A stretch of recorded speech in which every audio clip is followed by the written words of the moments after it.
Rindu kami padamu ya Rasul, rindu tiada terperi. Berabad jarak darimu ya Rasul, serasa di kau di sini. Cinta ikhlasmu pada manusia bagai cahaya surga. Dapatkah kami membalas cintamu secara bersahaja?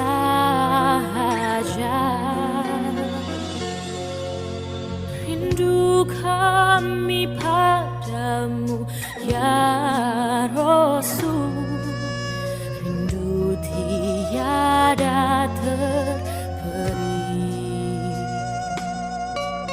Berabad jarak darimu ya Rasul, serasa di kau di sini.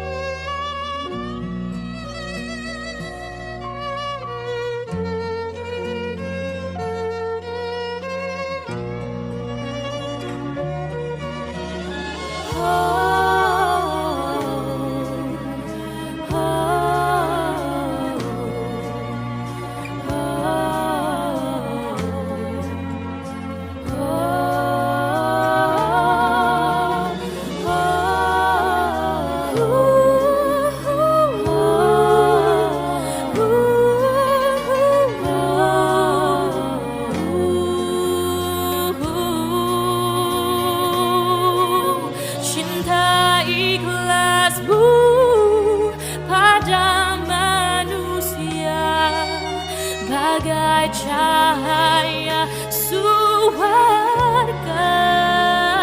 Ayo ayeuna urang haji narasumberna Ustaz Haris nu nembe uwi haji, mudah-mudahan kengeng ilmu pamakri diri.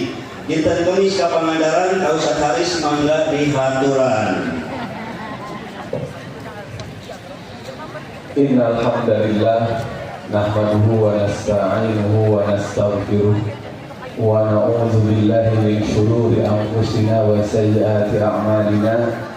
May yahdihillahu fala mudilla lahu wa may yudlil fala hadiya lahu. Asyhadu an la ilaha illallah wahdahu la syarika lahu wa asyhadu anna Muhammadan 'abduhu wa rasuluh alladzi la nabiyya ba'dahu, amma ba'du. Rabbi shrah li sadri wa yassir li amri wahlul 'uqdatam min lisani yafqahu qawli. Puji dan syukur kita panjatkan kepada Allah Subhanahu wa taala.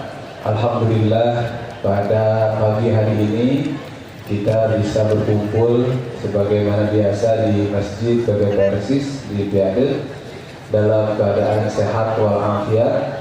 Mudah-mudahan senantiasa kita ada dalam lindungan Allah Subhanahu wa taala. Bapak Ibu para jamaah yang dimuliakan Allah Subhanahu wa taala, tema yang kita angkat pada pagi ini adalah ketika doa belum dikabulkan. Nah, boleh tahu? Ya, kita mungkin sering merasa atau sering lebih tepatnya mungkin mengeluh, ya, perasaan sudah berdoa, sudah ikhlas kepada Allah Subhanahu wa taala, meminta, tapi kok belum dikabulkan juga. Bahkan kondisi seperti itu sering sekali membuat orang putus asa. Kemudian keputusasaan itu menjadikan dia meninggalkan Allah Subhanahu wa taala. Ya. Allah tentunya cenah ka abdi mah. Abdi mah teu mira hoyong beunghar. Ya, hoyong beunghar teh. Lebih penting mah soleh, Pak. Baik beunghar ge. Ya, jadi perasaan kita sering sekali mengeluh seperti itu. Maka ada apa sebetulnya? Ada yang salah tidak? Yang salahnya di mana? Nah, maka saya sengaja mengangkat pada hari ini adalah bagaimana sikap kita ketika kita merasa doa-doa yang kita kerjakan kepada Allah itu belum diijabah. Maka kita harus pagari dulu, harus perkuat dulu. Yang pertama, Bapak Ibu sekalian, doa itu adalah selain kewajiban, dia itu adalah kebutuhan. Ya. Jadi doa itu kewajiban. Dalilnya, A'udzubillahi minasyaitonirrajim, wa qala rabbukum ud'uni astajib lakum. Dan berkata Tuhanmu, ud'uni, mintalah kepadaku, berdoalah kepadaku, astajib lakum, pasti aku akan dijabah. Jadi dia kan mengesankan, kata Allah pasti diijabah. Nah, jangan diijabah lagi gitu ya. Ud'uni astajib lakum, memintalah kau kepadaku. Wa idza sa'alaka 'ibadi 'anni fa inni qaribun ujibu da'watad da'i. Jika hamba-hambaku bertanya kepadamu tentang aku, jawab aku dekat. Aku akan mengijabah apa yang mereka minta. Kata Allah, ud'uni astajib lakum, memintalah kepadaku, aku akan ijabah doa dan permintaan kamu. Innal ladzina yastakbiruna an ibadati, sesungguhnya orang-orang yang sombong tidak beribadah kepadaku, sayadkhuluna jahannama dakhirin, mereka akan masuk neraka jahanam dalam keadaan hina. Jadi doa itu pertama kewajiban. Kenapa? Perintah Allah. Tapi di sisi lain kebutuhan. Kenapa? Karena manusia tidak ada yang tidak butuh doa. Manusia itu jangankan kepada Allah, kepada sesama manusia pun butuh. Jangankan pertolongan Allah, pertolongan sesama manusia pun tidak ada manusia yang tidak butuh. Acuh kalau dianggap kenging ada sahabat batur ya, kopiah dianggap kenging saha kenging batur. Tadi sarapan nama kenging masak saha batur. Jadi tidak ada yang bisa kita kerjakan sendiri semua. Kita butuh bantuan orang lain, kita butuh pertolongan orang lain. Kepada sesama manusia saja kita butuh, apalagi kepada Allah Subhanahu wa Ta'ala yang la mani'a lima a'taita wa la mu'tiya lima mana'ta. Tidak ada yang bisa mencegah kalau Allah sudah memberi, dan tidak ada yang bisa memberi kalau Allah sudah tahan. Jadi semuanya adalah dari Allah Subhanahu wa Ta'ala, jalannya bisa dari mana saja. Ya, jadi sepintar-pintar manusia, sekaya-kaya manusia, setinggi apapun jabatannya, sehebat apapun manusia, dia pasti butuh orang lain. Dia pasti apalagi membutuhkan kepada Allah Subhanahu wa Ta'ala. Karena itu doa itu bukan hanya kewajiban, tetapi dia juga kebutuhan. Ya. Makanya kata Allah, innal ladzina yastakbiruna an ibadati, sesungguhnya orang-orang yang sombong. Jadi orang yang tidak pernah berdoa itu adalah orang yang sombong. Kan katanya innal ladzina yastakbiruna an ibadati, sesungguhnya orang-orang yang sombong tidak beribadah, bukan tidak berdoa. Ad-du'a huwal ibadah. Doa itu adalah ibadah. Ibadah yang paling utama itu doa. Ya. Kehidupan seorang muslim mulai dari bangun tidur sampai tidur lagi hanya doa, kan? Ya. Sholat ibadah paling utama, isinya apa? Doa. Ya. Jadi ibadah paling utama itu doa. Maka orang yang tidak berdoa itulah orang yang sombong. Orang yang tidak pernah meminta kepada Allah itulah orang yang sombong. Pak Haji saya biasa benar gitu ngomong, tempat itu wah, Pak Abi mau segala macam gitu ya. Ya. giliran kacuga Gusti aduh menyeri. Jadi orang yang tidak pernah berdoa adalah orang-orang yang soleh. Kemudian dalam ayat ini Bapak Ibu sekalian yang harus kita perhatikan itu apa? Karena doa itu kebutuhan dan manusia itu pasti meminta. Salah satu arti doa itu adalah permintaan, permohonan, dan manusia itu paling pasti meminta. Maka sesungguhnya titik tekannya itu adalah ud'u ni kata Allah. Memintalah, berdoalah kau kepada siapa? Kepadaku. Kenapa? Karena manusia itu pasti akan meminta. Manusia itu pasti akan berdoa. Manusia itu pasti akan nyembah. Lamun menyembah ke Allah bakal nyembah kasalian ti Allah. Lamun memuja ke Allah bakal memuja kasalian ti Allah Subhanahu wa taala. Gitunya. Jadi kan aya nu menta ke Allah, aya nu menta kasalian ti Allah Subhanahu wa taala, pasti minta. Makanya titik tekannya dalam ayat ini memintalah kepada. Jangan meminta kepada selain. Dan juga jangan engkau meminta kepadaku, tapi meminta juga kepada selain aku. Itulah musyrik. Makanya salah satu penafsiran ud'uni astajib lakum itu adalah ada yang menafsirkan perkuatlah tauhid kepadaku dan janganlah engkau melakukan kemusyrikan. Itu yang dimaksud dengan ud'uni astajib lakum. Jadi doa itu kewajiban, doa itu kebutuhan, doa itu kekuatan. Si orang percaya itu karena kekuatan doa. Ya, kadang-kadang kan kita sekarang dulu tadi ya, yang tadi itu perasaan sudah berdoa, perasaan kok belum diijabah, sehingga kita merasa ini doa, doa deh. Kenapa? Karena kita fokus kepada satu titik yang kita harapkan, dan yang kita harapkan itu belum tentu baik buat kita, kemudian belum terwujud, dan kita lupa kepada hal-hal yang lainnya. Urang ngadoa ka Allah misalnya teh, hoyong naon, hoyong naik jabatan. Ku Allah teh can dikabulkeun teh jabatan teh, da poho nikmat nu lain teh. Ya, kita lupa nikmat-nikmat Allah yang lainnya. Kita itu sering seperti itu. Ya, maka doa itu adalah kekuatan. Banyak contohnya. Di antaranya di sini saya memuat beberapa ayat yang menggambarkan kekuatan doa. Pertama tentang Nabi Ayub. Allah berfirman, "A'udzubillahi minasyaitonir rajim. Wa ayyuba idz nada rabbahu anni massani ad-durru wa anta arhamur rahimin.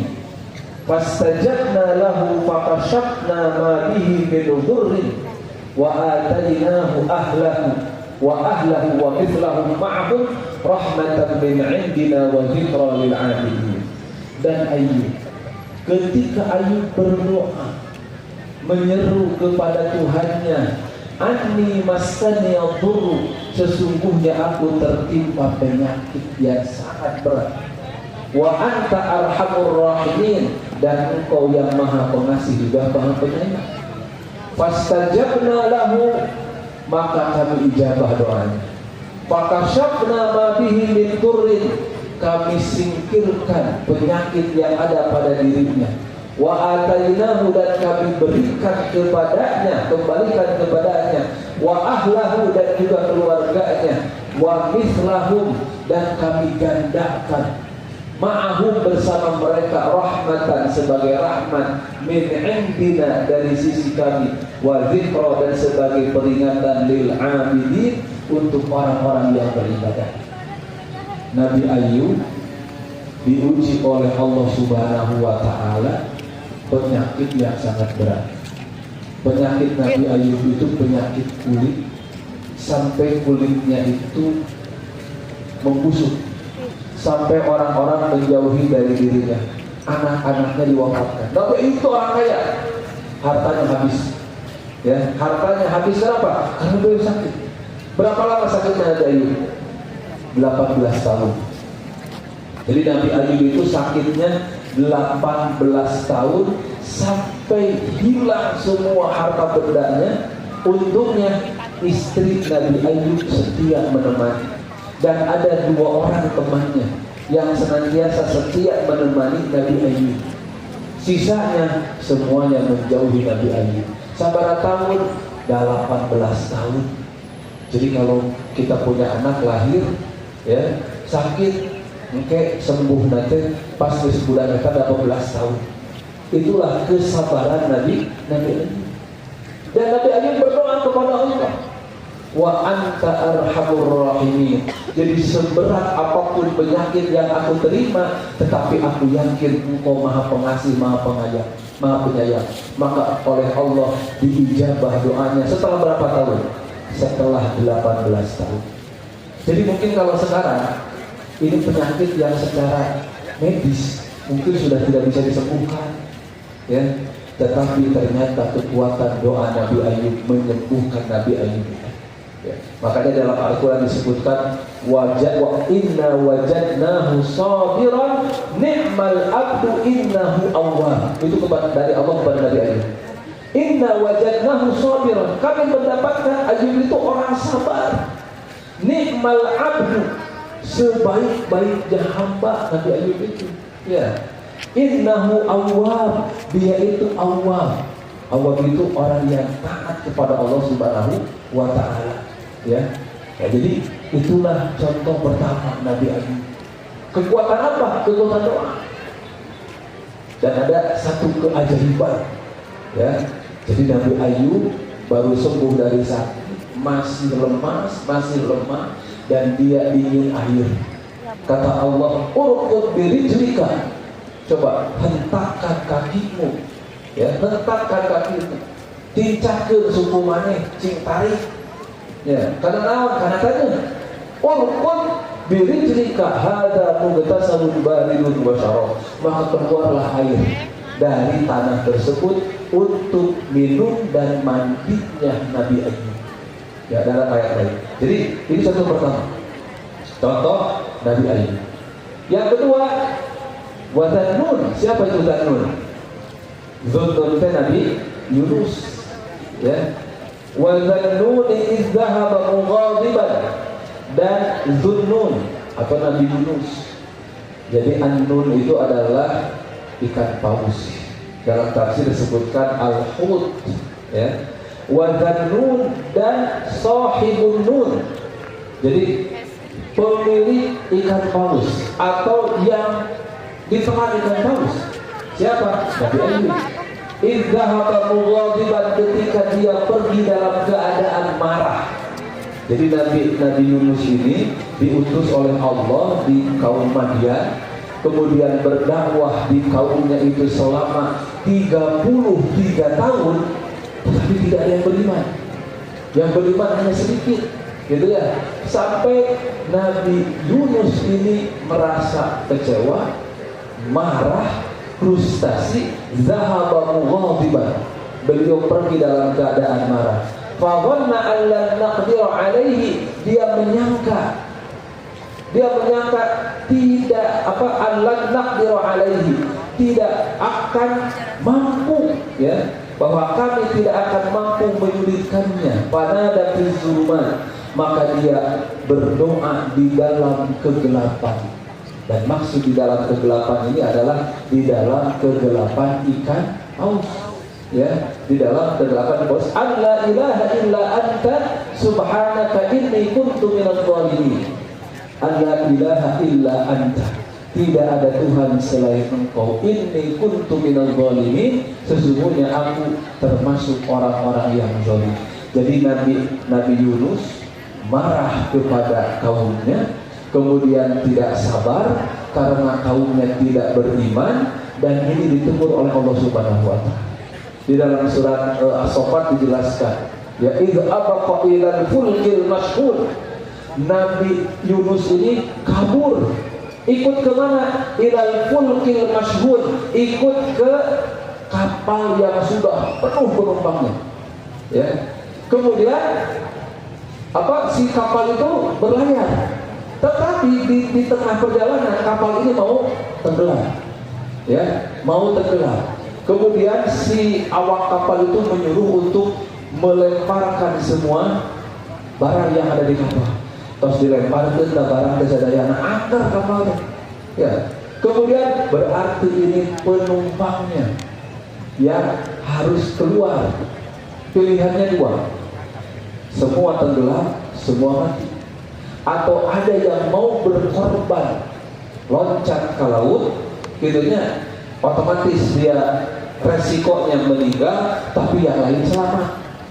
Kan gitu kaidahnya. Ya, kaidahnya itu kemadaratan yang lebih besar diantisipasi dengan kemadaratan yang kecil. Kalau ada dua kemadaratan, daripada tenggelam semua, mati semua, lebih baik ada yang berkorban.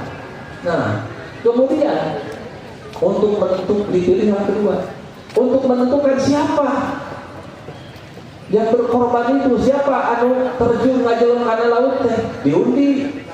Fasahama fakana minal mudhamin, maka diundilah. Pakai apa undiannya teh? Pakai siham. Sahmun itu anak panah. Jadi ditulis nama-namanya di anak panah, dikoclok, dicabut, anu keluar karena wayahna ngajeleng kana laut. Ternyata Nabi Yunus. Dan ini disinyalir sebagai teguran dari Allah Subhanahu wa Ta'ala karena Nabi Yunus meninggalkan kaumnya, tidak sabar mendakwahi kaumnya. Akhirnya Nabi Yunus dilemparkan ke laut, kemudian faltaqamahul hut. Jadi bahasa faltaqamahu itu ditelan, tapi tidak digigit, tidak dikunyah. Sebab kalau dikunyah mah bakal mati. Ya, jadi tidak dikunyah Nabi Yunus itu, tetapi hanya ditelan saja. Faltaqamahul hut, ditelanlah oleh ikan paus. Nah, yang tadi dipanjatkan panada fi zulumati alla ilaha illa anta subhana inni kuntu minadh dhalimin. Jadi di dalam ikan paus itu Nabi Yunus merasakan menyesali perbuatannya. Ya, bahwa la ilaha illa anta subhanaka inni kuntu minadh dhalimin, aku termasuk orang zalim. Kenapa? Karena dia meninggalkan kaumnya. Gitu ya. Kesadaran ini, doa yang dipanjatkan ini akhirnya oleh Allah dijabah. Fastajabna lahu wa najjayna minal ghammi wa kadzalika nunjil mu'minin. Kami ijabah doa Nabi Yunus, kemudian kami selamatkan dia minal ghammi, dari kegelapan, dari musibah yang menimpa dia, terkurung, tertelan oleh ikan paus. Ya Pak Bu, si Gana berkurang terboga masalah dunia teh asa kumaha? Asa poeknya. Ya, asa poek. Siga naon? Siga aya di jero ikan paus gitu ya. Siga kadang-kadang apa? Kadang-kadang jadi kumaha jalan keluar teh. Kadieu salah, kadieu salah. Kadieu gagal, kadieu gagal. Tuntunan naon? Allah berkenaan ka urang. Nabi Yunus sadar akan dosanya. Ini kuntu minadh dhalimin. Akhirnya diselamatkan oleh Allah Subhanahu wa Ta'ala. Setelah berapa hari? Dalam beberapa tafsir jelaskan bahwa Nabi Yunus ada di perut ikan paus itu selama 40 hari. Ya, katakan matos malam itu. Ya, tetapi itulah keajaiban doa Nabi Yunus. Kemudian keajaiban lain dari doa itu adalah Nabi Zakaria. Ya. Wa Zakaria idznada rabbahu rabbi la tazarni farda. Dan Zakaria ketika berdoa kepada Tuhannya, Rabbi, Tuhanku, la tazarni farda, jangan tinggalkan aku sendiri. Kenapa? Nabi Zakaria itu tidak punya putra. Ya. Sehingga dia berdoa kepada Allah, ya, la tazarni farda, jangan tinggalkan aku sendiri. Wa anta khairul warithin, engkau itu adalah sebaik-baiknya pemberi ahli waris. Wa anta khairul warithin. Fastajabna lahu, kami ijabah doa Nabi Zakaria itu. Wa wahabna lahu Yahya, kami berikan hadiah kepada Zakaria itu. Siapa? Anaknya bernama Yahya. Wa aslahna lahu zawjahu, kami islahkan, kami bereskan hubungannya dengan istrinya. Karena disinyalir istrinya Nabi Zakaria ini sedikit membangkang. Ya, kenapa? Mungkin beban mental. Beliau ini mandul, tidak bisa memberi keturunan kepada Nabi Zakaria. Tetapi ternyata setelah itu Allah berikan keturunan dan hatinya menjadi lunak, gitu ya. Innahum kanu yusari'una fil khairat, sesungguhnya mereka ini berlomba-lomba dalam berbuat kebaikan, wa yad'unana, dan berdoa kepada kami raghaban, dengan penuh harap, wa rahaban, dan rasa cemas, wa kanu lana khashi'in, dan mereka khusyuk berdoa kepada kami. Berapa tahun Nabi Zakaria usianya? Rabbi inni wahanal azmu minni washta'ala ra'su syaiba, dalam surah Maryam. Ya Tuhanku, sesungguhnya tulang-tulangku sudah lemah. Wahanal azmu washta'ala ra'su syaiba, dan sudah menyala rambutnya. Menyala itu apa? Berubah warnanya jadi herang. Bercahaya apa? Bodas. Ya, kan ada huis dari bodas. Pada atas jika perak tidak terlihat banyak. Makanya ada huis apa sebetulnya si rambut perak. Nah, uban ini tanda apa? Tanda usia tua. Ya, jadi uban ini tanda usia kita sudah tidak muda lagi. Kenapa perlu dicek? Ya, seakan peringatan bahwa kita sudah tua. Nah, Nabi Zakaria, kata Nabi Zakaria, tulang-tulangku sudah lemah, meskolot, ya. Kemudian rambutku sudah berubah, wa mro'ati aqir, dan istriku mandul. Ya, jabang geus aki-aki, jabang pamajikanana mandul. Ya, secara teori punya anak tidak? Tidak, gitu ya. Tetapi dia berdoa kepada Allah Subhanahu wa Ta'ala. Dan dalam tafsir disebutkan Nabi Zakaria ketika itu usianya 80 sampai 90 tahun. Antara 80 90 tahun. Artinya apa? Sudah tua renta, meskipun laki-laki itu usia seperti itu masih bisa punya anak. Ya. Jadi laki-laki itu usia seperti itu masih punya. Jadi laki-laki itu tidak ada monopos. Ya, bapak-bapak mata yang monopos, bapak ibu yang monopos. Itu takdir Allah. Ya. Nah, tetapi di sisi lain, sekuat-kuat aki-aki masih muda. Adanya. Anu teu beda naon, Pak? Kahayangna. Yang tidak beda itu apa? Keinginannya. Kalau kahayangna mah moal beda jeung budak orang. Tapi dari umur mah bisa dibohongan, gitu ya. Nah, tapi masalah lain apa? Masalah lain istrinya mandul, gitu ya. Maka ternyata Nabi Zakaria tetap berdoa kepada Allah Subhanahu wa Ta'ala. Cik ari Nabi Zakaria teh ngadoana teh ti umur 80 tahun atawa ting ora kene. Sejak muda, ya. Maka Allah ijabah di usia yang sudah tua dalam keadaan istrinya yang mandul. Fastajabna lahu wa wahabna lahu Yahya. Kami ijabah dan kami berikan Yahya.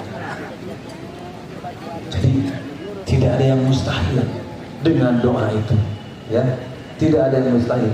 Jangan jauh-jauh lah dalam kehidupan kita sehari-hari. Kita sering memperhatikan, ya. Orang-orang yang mencapai penghasilan atau prestasi-prestasi, ya, mencapai cita-cita yang kalau kita hitung secara teori itu mungkin tidak mungkin. Tetapi ketika Allah mau memberi, Allah beri dengan cara Allah, dan itu bisa jadi karena doanya. Ya. Tadi disebutkan moderator Ustaz Dadan anu jago pantun, gitu ya. Saya baru pulang haji. Kita perhatikan pada dalam haji itu banyak sekali keajaiban-keajaiban, ya, yang sesuatu yang sepertinya tidak mungkin. Contoh Pak, contoh banyak kan haji itu wajib untuk apa? Yang yang mampu. Tetapi Allah bisa memampukan siapapun, ya. Jadi ada orang yang secara materi dia mau bisa haji, tapi kalau Allah takdirkan berangkat haji, berangkat. Dengan apa? Dengan cara Allah Subhanahu wa Ta'ala, gitu ya. Badai haji nurut dinas, badai haji kosasi ongkos dikasih, badai haji mansur halaman digusur, gitu ya. Wahyu sawah bayu, gitu ya. Kemudian di dalam pelaksanaan ibadah haji itu banyak sekali, Pak, kesulitannya. Tetapi sesuatu yang terlihat sulit, ternyata ketika dijalani Allah berikan kemudahan. Sebaliknya sesuatu yang terlihat mudah, ketika kita sombong, mungkin ya Allah persulit. Itulah ya Bapak Ibu sekalian, kekuatan doa. Jadi, dan kita harus sadar, bisa jadi semua itu adalah berkat doa yang dipanjatkan, baik oleh kita atau oleh orang lain yang mendoakan kita. Apalagi doa orang tua, ya. Jadi baik oleh kita atau orang lain yang mendoakan kita, atau doa kita kepada orang lain. Cuma ini Pak, ya, kata Nabi, sebaik-baiknya doa itu adalah doa seorang mukmin untuk sahabatnya, untuk saudaranya yang mukmin, orang yang didoakan tidak tahu. Ya, jadi sebaik-baik doa itu adalah doa seorang mukmin untuk saudaranya yang didoakan tidak tahu. Kalau kita berdoa untuk saudara kita yang didoakan tidak tahu, maka kata malaikat, kamu juga walaka bimasalin atau walaka misluh, kamu juga seperti itu. Jadi orang teh emot ka wargi, saur orang teh, ya Allah, mudah-mudahan wargi abdi sabatkeun nabina cing dipaparin kesehatan, saur malaikat teh anjeun oge. Jadi Pak, kalau kita berdoa untuk kita, doanya satu, ya, Nun Gusti sehatkeun abdi, diijabah teh urang unggul. Tapi mudah orang ngadoakeun batur, Nun Gusti damangkeun wargi abdi anjeun oge. Itu kelebihan mendoakan orang lain. Cuman kan dalam prakteknya sekarang sudah terjadi pergeseran. Jadi doa teh naon, gandeng di luar, eueusian. Kumaha gandeng di luar teh? Pak, doakeun abdinya, mangga sok jang didoakeun ku Bapak, bari teh ngadoa. Nya. Gandeng di luar eueusian, udah kadoakeun mah doakeun we. Gitunya. Komo ayeuna mah doa teh pindah ka mana? Kana WA. Ya, dina WA mah ngadarungakeun, mudah-mudahan ya cing dina salat mah teu ngadua. Ya, simpuring anu naros, saya ada yang bertanya, Ustaz boleh enggak katanya mendoakan di WA ini? Itu kan ekspresi dan simpati, tapi jangan bergeser. Ya, sehingga doa itu cukup di media sosial. Dan ngarasan teu afdol lamun doa teu distatuskeun ayeuna mah. Ya. Ya. Ngarasa teu afdol upami urang teh ngagaduhan keluh kesah, urang muntang ka Allah, ku urang teh teu didambel story, teu didambel status. Teu kengeng Ustaz, da ieu mah duniawi simkuring teu nyebatkeun teu kengeng. Cuman satu aja, jangan bergeser. Ya, sebaik-baik doa itu doa yang dipanjatkan, bukan doa yang distatuskan. Catat kata-kata hari ini. Ya, jadi sebaik-baik doa itu adalah doa yang dipanjatkan, ya, bukan yang distatuskan. Kalau mau distatuskan silahkan, dengan ulah naon, ulah ari di status marandai ieu, ari pelaksana nanti, gitu ya. Nah, kemudian contoh lain Bapak Ibu sekalian, ini doa yang dipanjatkan oleh Nabi. Ini tentang perang Badar, surat Al-Anfal ayat 9. Idh tastaghizuna rabbakum fastajaba lakum anni mumiddukum bi alfin minal malaikati murdifin. Idh tastaghizuna rabbakum, ketika engkau beristighatsah. Istighatsah itu meminta tolong. Kepada siapa? Kepada Allah. Rabbakum, kepada Tuhan kalian. Kapan itu? Ketika perang Badar. Perang Badar tahun kedua Hijriah, Nabi Muhammad SAW dengan para sahabatnya hendak mencegat pasukan Quraisy yang pulang dari Syam. Kenapa? Karena orang-orang Muslim punya harta rampasan atau hak-hak mereka yang ada pada orang Quraisy.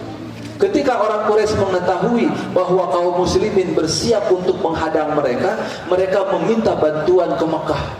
Akhirnya orang Mekah mengirim pasukan sebanyak 1000 orang, 1000 pasukan, sedangkan Nabi mempersiapkan 300 pasukan. Ya. Kemudian Nabi juga bertanya kepada orang-orang Muhajir, kepada orang-orang Ansor, ya, apakah terutama kepada orang Ansor, karena dengan orang Ansor itu sudah ada sumpah setia, mereka akan membela Nabi ketika apa? Ada di Madinah. Sedangkan Badar itu di luar batas Madinah. Maka Nabi bertanya kepada orang-orang Ansor, kalian akan membela aku tidak? Kata orang-orang Ansor, kami ini bukan Bani Israel yang berkata kepada Nabi Musa, idhab anta wa rabbuka faqatila inna nahnu huna qa'idun. Berangkat kamu dengan Tuhanmu, peranglah, kami diam di sini. Tidak, kata orang Ansor. Kami ini berangkat, kamu dengan kami perang bersama kamu. Nah, tetapi jumlahnya kan tidak seimbang. Ini 300, itu 1000, gitu. Akhirnya Nabi berdoa kepada Allah Subhanahu wa taala meminta tolong, maka Allah kirimkan 1000 malaikat membantu pasukan kaum muslimin sehingga kaum muslimin memenangkan perang. Ya. Di antara yang meninggal ketika itu Abu Jahal, ya, yang meninggal di dalam perang Badar, gitu ya. Di samping memang dari kaum muslimin juga ada yang syahid, gitu ya. Nah, ini adalah kekuatan dari doa tersebut. Nah, kemudian Bapak Ibu sekalian, kita juga mesti memperhatikan. Jadi kalau kenapa doa kita ini belum diijabah? Mungkin kita tidak memperhatikan syaratnya, ya. Dan saya memuat di sini syarat yang utama itu ada 3. Yang pertama adalah ikhlas karena Allah Subhanahu wa taala. Fad'ullaha mukhlishina lahuddin walau karihal kafirun. Maka berdoalah kalian, beribadahlah kalian kepada Allah dengan ikhlas. Ya, mukhlishina lahuddin, mengikhlaskan ketaatan hanya kepada Allah saja, walau karihal kafirun, meskipun orang-orang kafir tidak suka. Wa annal masajida lillah fala tad'u ma'allahi ahada, dalam surat Al-Jin. Dan sesungguhnya masjid-masjid itu milik Allah, maka janganlah engkau berdoa dengan Allah ahadan, kepada orang lain, kepada zat lain. Kan ud'uni itu adalah berdoa kepadaku, hanya kepadaku saja. Kenapa? Karena ada orang yang nyuhunkeun ka Nyi Roro Kidul, nyuhunkeun ka Prabu Siliwangi, gitu ya. Kalau kita tepur da ka Allah ge nyuhunkeun, nu kitu musyrik. Ya, fala tad'u ma'allahi ahada. Jadi bisa jadi kita doa tidak diijabah itu karena apa? Karena tidak ikhlas. Apa tidak ikhlas itu? Bisa jadi kita musyrik. Dan musyrik padang mah bisa jadi musyrik letik. Apa itu? Ria. Ya. Nah, maka yang pertama adalah ikhlas. Yang kedua, jangan campuri dengan yang haram. Salah satu penghalang doa itu adalah makanan haram, pakaian dari yang diharamkan, kemudian juga perbuatan haram, perbuatan dosa. Innallaha thayyibun la yaqbalu illa thayyiban. Sesungguhnya Allah itu bersih, tidak akan menerima kecuali yang bersih lagi. Kalau kotor tidak akan diterima Allah Subhanahu wa taala, ya. Masih disebutkan, ya. Tsumma dzakara rajulun yutilus safar. Kemudian Nabi menyebutkan rajulun, ada seorang laki-laki yutilus safara, dia melakukan perjalanan jauh. Ash'ath akbar, sampai berdebu. Ya. Yumiddu yadahu ila sama, dia mengangkat tangannya ke langit, ya Rabb, ya Rabb, berdoa, ya Tuhanku, ya Tuhan. Tetapi wa mat'amuhu haram, makanannya haram. Wa mashrabuhu haram, minumannya haram. Wa malbasuhu haram, pakaiannya haram. Wa ghudhiya bil haram, juga diberi gizi, makanan yang haram. Fa anna yustajaba lahu, bagaimana akan diijabah doanya? Jadi salah satu syarat diijabah doa itu adalah jangan campuri dengan yang haram, ya. Kemudian yang ketiga adalah harus yakin, ya. Kenapa? Kadang-kadang orang tuh yakin. Di antara ciri yakin itu apa? Jangan lalai dan jangan main-main. Ya, berdoa itu jangan main-main, kena khusyuk. Makanya sebaik-baik doa itu, waktu berdoa yang paling baik itu kapan? Di 2/3 malam. Kenapa? Sepi, batur teh. Ari urang mah ayeuna resep doa teh gandeng. Ya, sekarang kan lagi rame itu. Ada fatwa haram terhadap sound horeg. Naon? Eta teh ngadoa, pujian segala rupa tapi nganggo sound siga diskotik siga ieu. Gitu ya. Itu kan berdoa tapi main-main. Makanya kata Rasul, ud'ullaha wa antum muqinuna bil ijabah. Berdoalah kalian kepada Allah sambil yakin doanya akan diijabah. Wa'lamu annallaha la yastajibu du'aan min qalbi ghafilillahi. Jadi ciri tidak yakin itu apa? Berdoanya ghafil, lalai, lahin, main-main.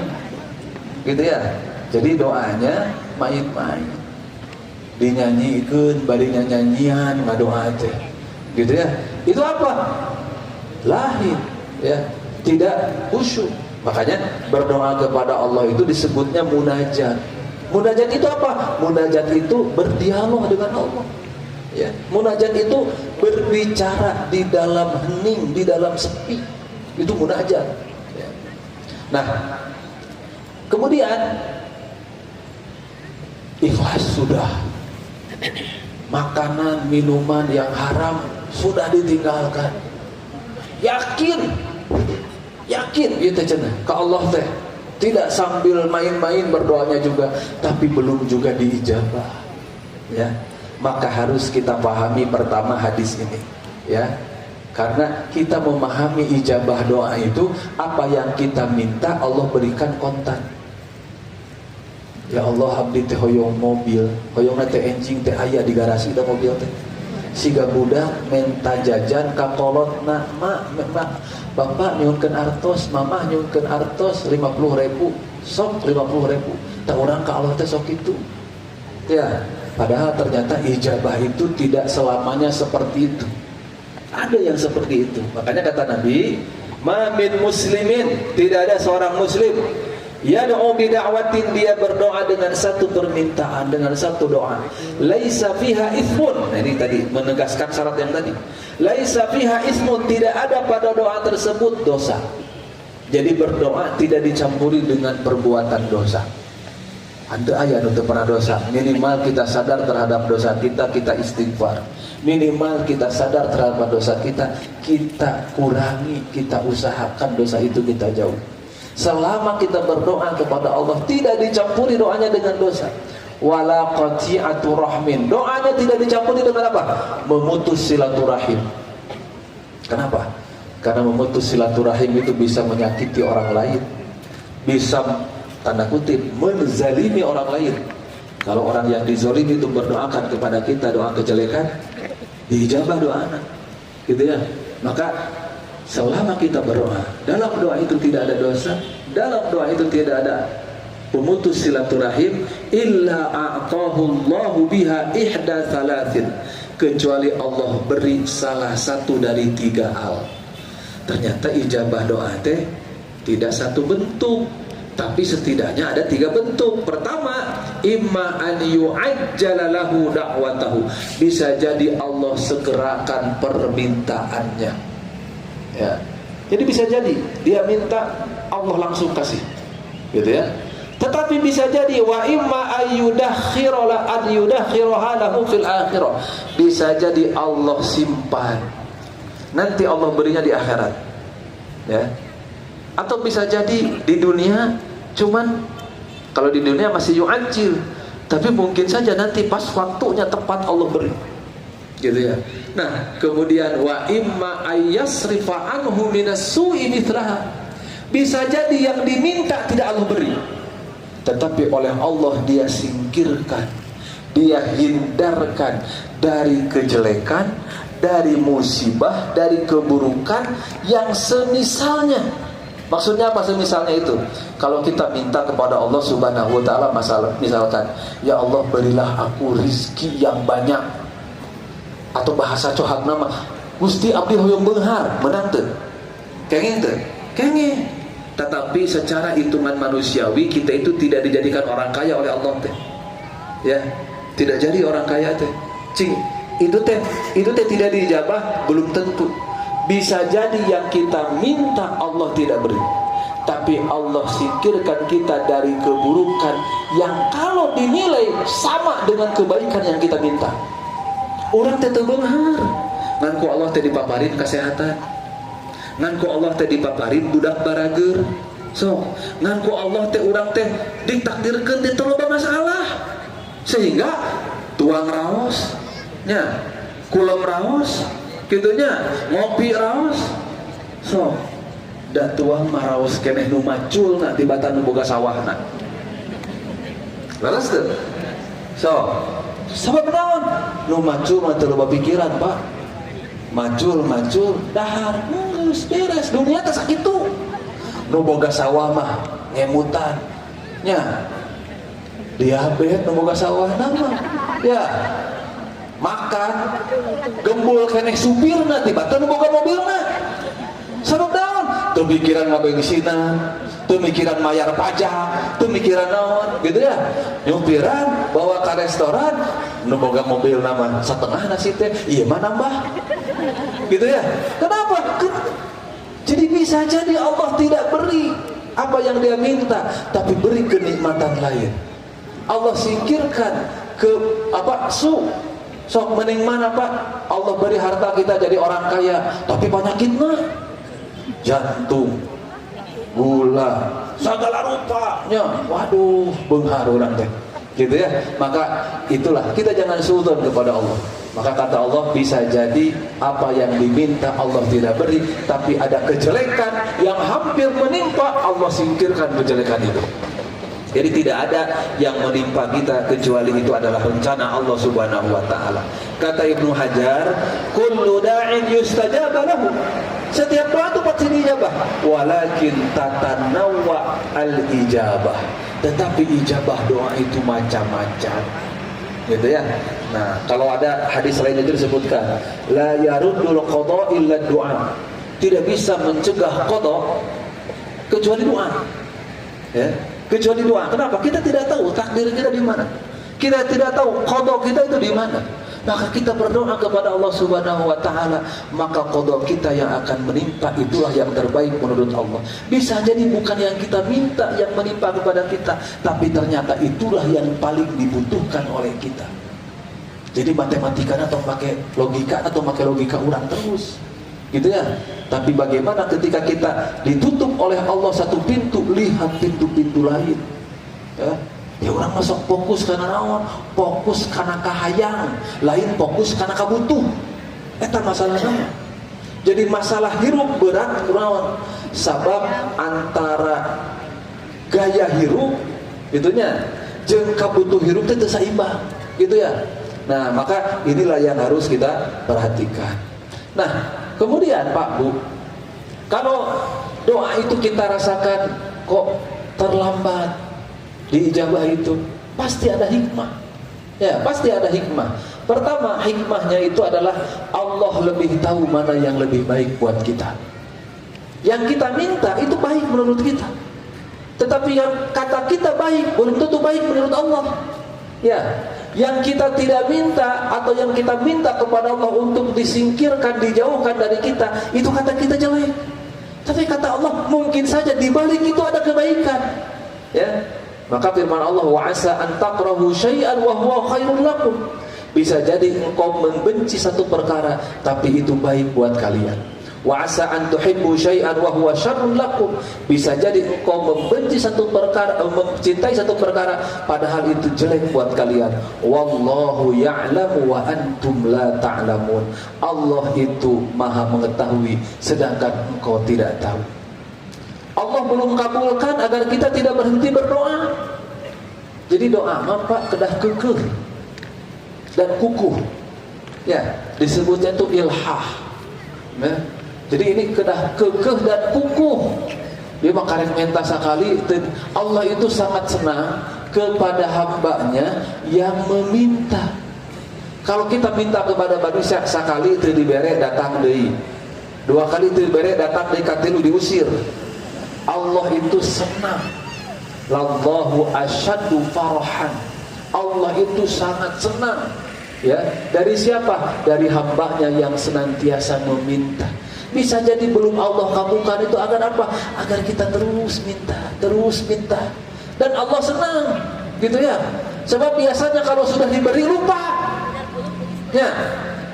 So, nuju teu damang mah Gusti abdi teh damangkeun ka masjid jadi rajin, ibadah jadi rajin, sedekah jadi rajin, cager poho we. Ya, makanya bisa jadi Allah belum ijabah apa? Aduh resep cenah ye. Keur kana musibah ieu mah cenah deukeut ka kaula teh. Keun we antep heula cenah sina deukeut gitu. Ya, maka itulah rahasianya. Allah belum kabulkan agar kita tidak berhenti berdoa. Agar kita berdoa terus menerus. Ilhah disebutnya itu. Makanya kata Ibnu Qayyim, wa min anfa'id dawa, obat yang paling bermanfaat, obat yang paling bermujarab itu adalah dia berdoa terus menerus. Kemudian Allah belum ijabah doa agar apa? Agar kita introspeksi. Ya, agar kita muhasabah. Kan tadi salah satu faktor doa itu tidak dijabah kenapa? Dosa. Bisa jadi kita banyak dosa. Ya, bisa jadi kita tidak sadar menzalimi orang lain. Maka kalau kita berdoa kepada Allah, kemudian apa yang kita minta itu merasa kita belum diijabah, maka introspeksilah, muhasabahlah. Bisa jadi ada hal-hal yang kita tidak sadar. Pernah berbuat dosa, pernah menzalimi orang lain. Dan yang terakhir Bapak Ibu, urang masuk rurusuhan. Ya, bisa jadi kenapa? Karena kita isti'jal, tergesa-gesa, gitu ya. Dan gitu orang mah hayang siga budak poksok. Ya, pok torolong. Apa bahasa Indonesianya pok torolong? Dayanya pok torolong. Ya, gerak cepat, gitu ya. Begitu minta langsung dikabulkan. Ternyata kan tidak selamanya seperti itu. Ya, yang tadi itu apa? Ya, al-ilhah. Nah, dari Abu Hurairah, dari Nabi, kata Nabi, la yazalu yustajabu lil 'abdi. Pasti akan terus diijabah untuk seorang hamba malam yad'u bi itsmin aw qati'ati rahmin, selama tidak berdoa dengan dosa, dibarengi dengan dosa atau memutus silaturahim, wa malam yasta'jil, selama tidak tergesa-gesa. Apa ciri tergesa-gesa? Qila ya Rasulullah, ditanya kepada Rasul, mal isti'jal, apa itu tergesa-gesa?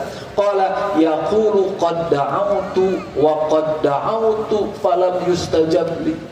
Kalau kita mengatakan ya geus ngadoa, sudah berdoa, tapi belum dijabah juga, istijal itu. Istijal itu. Ya.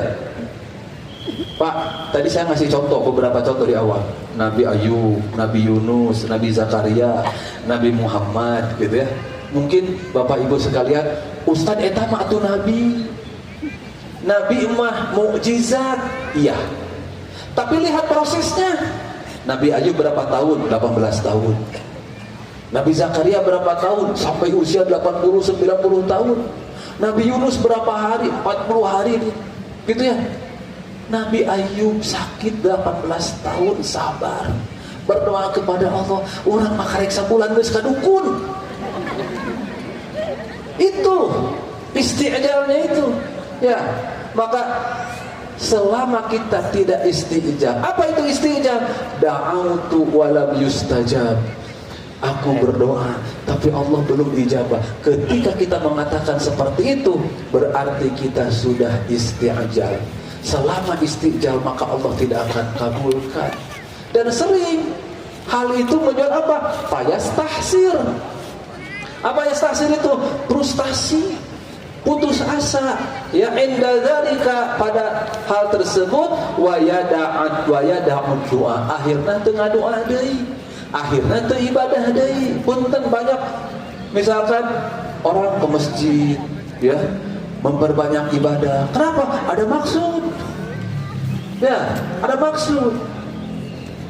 Sudah rajin ibadah, ternyata cenah geuning anggar gitu, tungtung nama taraka masjid deui. Gitu ya. Atau misalkan perempuan asalnya tidak dijilbab, pakai jilbab. Ngadoa ke Allah, dekat ke Allah. Lila-lila ngarasa ku Allah teu diperhatikeun, buka deui jilbabna teh. Itulah yang disebut dengan istihajah. Dan salah satu hikmah Pak Bu, kita sering ya, dan sampai sekarang masih terus aktual masalah misalkan Palestina, Gaza, gitu ya. Sejak tahun berapa tuh? Tahun 48 perang Israel Palestina itu. Kan kita tuh berdoa Pak aja. Bagi Allah Pak, mudah sekali untuk memerdekakan Palestina. Mudah sekali. Jadi bagi Allah mudah sekali untuk membinasakan Israel. Mudah sekali. Gitu ya. Tetapi kenapa belum Allah lakukan? Salah satu hikmahnya adalah agar kita tidak berhenti berdoa. Kenapa? Palestina ini menyatukan orang, menyatukan kaum muslimin, semuanya bersatu, semuanya mendoakan. Tetapi di sisi lain Palestina juga mempertegas, cing urang teh aya di barisan mana. Kan gitu. Coba kalau tidak ada Palestina, mungkin orang tidak berdoa, mungkin orang muslim tidak merasa bersaudara, mungkin tidak jelas mana anu benar-benar ngabela Islam, mana anu untuk ngabela Islam. Kan itu Pak. Ya, jadi ketika diajak doa ke Palestina, tidak diajak doa, nah ya, jangan ada. Kita sudah berdoa kepada Allah, geuning anggar cenah teu merdeka wae. Tugas kita cuma berdoa. Tugas kita cuma berusaha, tugas kita cuma membantu. Setelah itu serahkan kepada Allah Subhanahu wa taala, karena semua yang menimpa kita, semua yang menimpa saudara kita adalah kehendak Allah Subhanahu wa taala. Jadi Pak, Bu, omatnya di ayeuna ya. Jadi ingat, jangan sekali-kali kita merasa apa yang kita panjatkan kepada Allah tidak Allah kabulkan. Pasti Allah kabulkan, tapi bisa jadi dengan caranya, dengan hal yang tidak kita minta, tapi sesungguhnya itulah yang kita butuhkan. Dan pasti ada hikmah di sana, agar kita tidak pernah meninggalkan ibadah kepada Allah, agar kita tidak meninggalkan berdoa kepada Allah, dan yang lebih penting adalah agar kita tidak kufur nikmat dan tidak suuzon kepada Allah Subhanahu wa taala. Demikian Bapak Ibu sekalian yang bisa kami sampaikan pada pagi hari ini. Mudah-mudahan jadi tazkirah buat kita semuanya, khususnya buat saya pribadi. Rindu kami padamu ya Rasul, rindu tiada terperi. Berabad jarak darimu ya Rasul, serasa di kau di sini. Cinta ikhlasmu pada manusia bagai cahaya surga. Dapatkah kami membalas cintamu secara bersahaja? Rindu kami padamu ya Rasul, rindu tiada terperi. Berabad jarak darimu ya Rasul, serasa di kau di sini.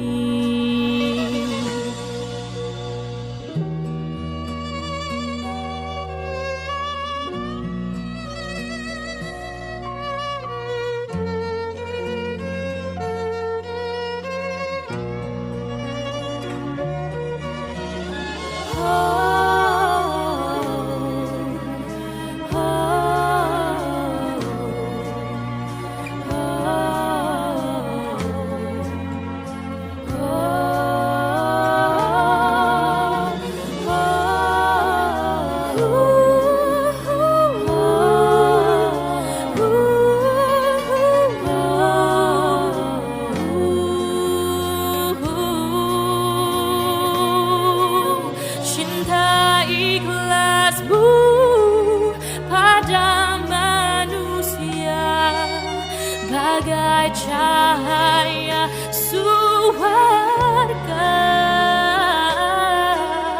Dapatkah kami membalas cintamu secara bersahaja.